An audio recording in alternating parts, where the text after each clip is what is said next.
fantastic. Hoover down. Hoover down. Hoover down. He's going to be in the 44, maybe 45. Who knows?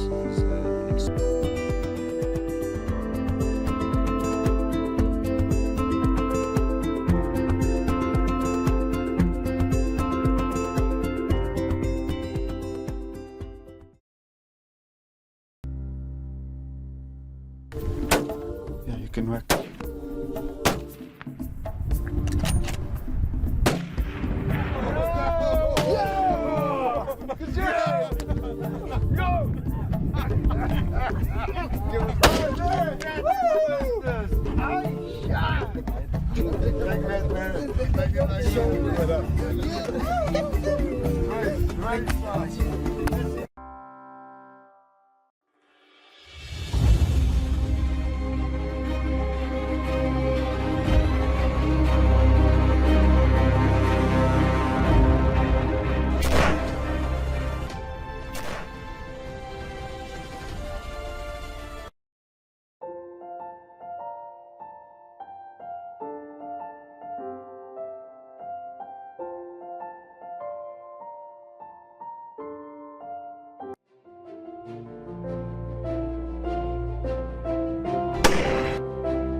Reload.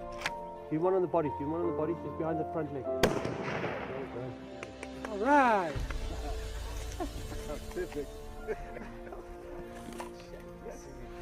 Good shot, honey.